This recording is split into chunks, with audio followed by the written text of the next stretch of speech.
Hey guys, what's good? It's the Tominator. So I just wanted to crank out one, maybe two more vids on the Olympia before we get around to the next Q&A episode, which is long overdue.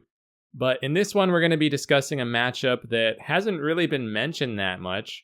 Maybe one of the other channels has covered it, but I haven't seen it.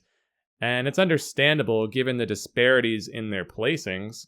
We're talking 2020 runner-up and last year's Mr. Olympia, Brandon Curry, versus 6th place Akim Williams. So yeah, you might be thinking, why even bother? These guys are not that close. They're on totally different levels.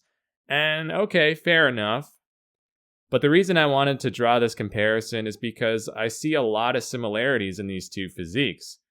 You'll see that in certain poses, they could almost pass for brothers. Their proportions and outlines are so similar. And as it happens, they were in fact compared directly in the same callout at times, even standing right next to each other for many poses. So this makes the comparison even more credible and worth examining. Shout out to Team Andro for capturing these high quality photos and allowing me to make this video, or at least saving a ton of time that would have otherwise been spent cropping and pasting individual photos together. I wish you guys would post the finals footage too, but hey, I'll take whatever I can get. So, in this front double biceps, this is a perfect example of what I mean. These guys are two peas in a pod right here. The tiny waists, the flaring lats, the massive round arms. Geez Louise, even their stance is practically identical. The main difference is that Brandon's lats attach a little lower and therefore appear larger. They almost resemble a cobra hood in this shot. I'd also give Curry the edge in the triceps with slightly longer muscle bellies there as well, and he has more definition through his core.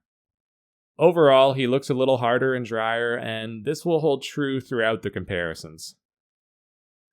Akim, however, has the better quads, no question.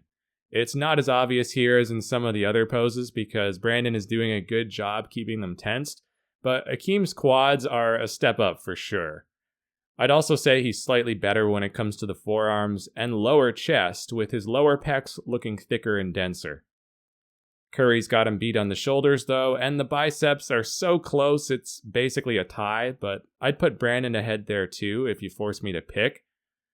So overall, I think Curry comes out on top, but it's not by much. Akim is hanging right there with him in almost every aspect. Size, proportion, symmetry, even conditioning-wise, he's not far off. And in the front lat spread, I'll tell you what, I'd go with Akim here. At least based on this pick. Curry's V-taper looks a little more pronounced because we can clearly see his outline against the lighter background, but Akim is arguably filling it out more. There's less gap between his arms and lats. I like Brandon's chest and shoulders a little more because he's wider and the delts look bigger, but Akim is more balanced when you factor in the lower body. This time there can be no debate. Akim Williams has the superior legs. The quads are bigger and more separated, and even the calves are larger, although they both have high calves and neither excel in that area. This one is very close, and I'm sure opinions will be divided, but overall, for me, Akim's better balance gives him the edge. And in the side chest, oh boy, looks like the former champ is in trouble. Now, it looks like it's not a great pick for Brandon Curry. He might not be fully locked in, as I've definitely seen better photos of him in this pose. But this is the only direct comparison we have to work with, and I gotta say, Akim looks better. Bigger and thicker through the arms, delts, and legs. The pecs might still go to Curry, and I do think he's slightly sharper upstairs. But then again, Akim has more detail in the outer quads, so this isn't just a size thing. The main argument I can see for Brandon here is that his midsection looks way better. He's keeping it tight and flexed, whereas Akim's stomach is spilling out and looking pretty bloated right now. If he sucked that in, this pose is his, but unfortunately that's kind of ruining his outline a little, and it's difficult to unsee it once you notice it. It's a really tough call to make based on this limited snapshot, but I think Akim looks more impressive in the end and would give him the nod. With an asterisk, however, because I think Brandon could take it if he just turned a little more towards the camera. That would make his upper body look larger, and Akim's thickness and size advantage would be mostly negated. Okay, so far Akim is doing battle and looks poised to pull off the upset. He's up 2 poses to 1, although every shot so far has been a split decision and could have gone either way. But when they turn around, this is where Brandon begins to assert his dominance. The difference in their backs is clear as day. Brandon's is cut and dry, whereas Akim's looks soft and watery.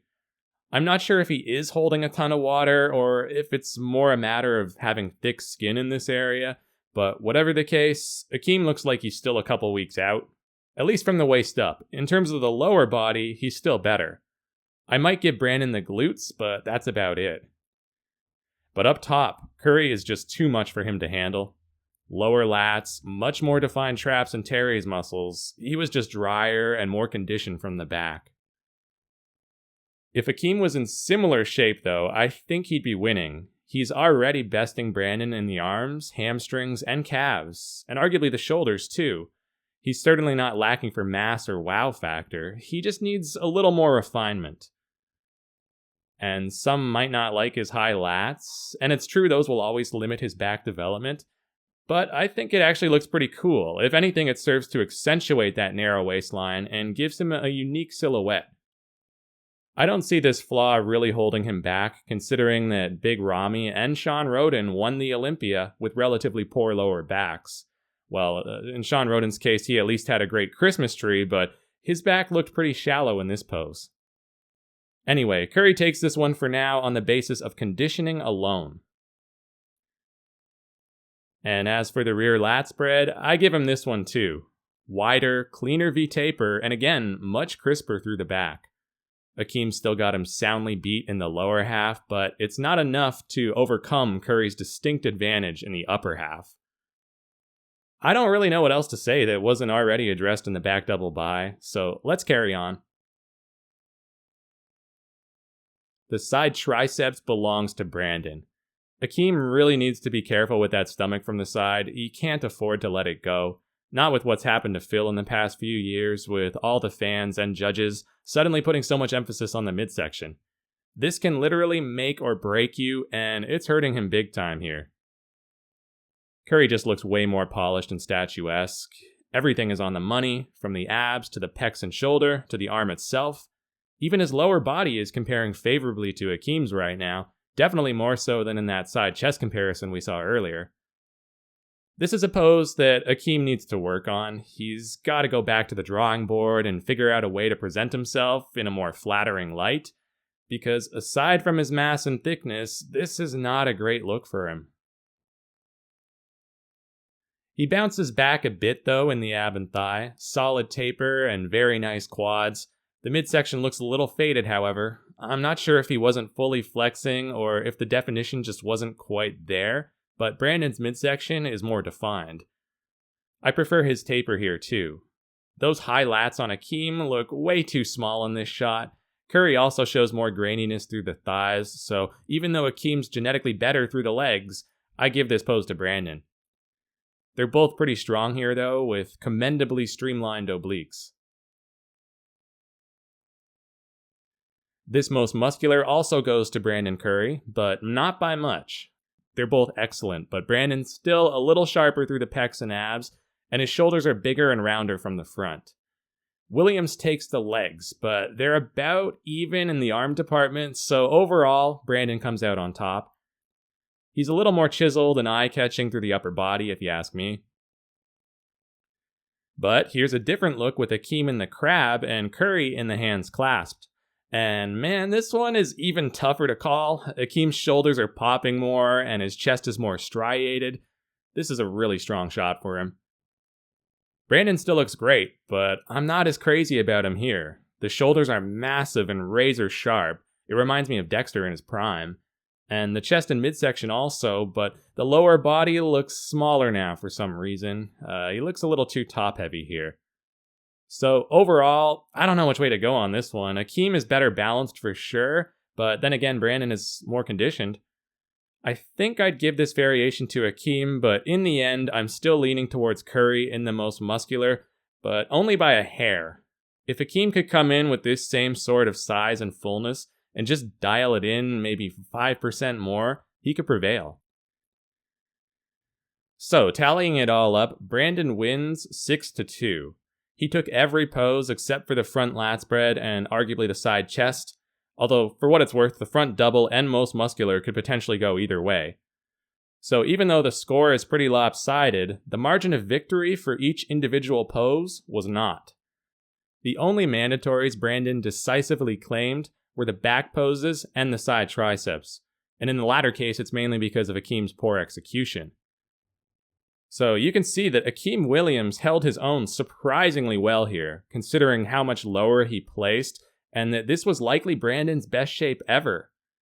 Of course, Akim was probably at his all-time best himself, but this just goes to show what a huge amount of potential he has. If he could find a way to dry up that back a little more and be more cognizant of that stomach from the side, he could become a legitimate contender to the title in the next couple of years. Alright guys, that's all I got for this one. Thank you for watching, and feel free to leave a like and subscribe for more if you enjoyed. As always, this is the Tominator signing off, and I'll be back.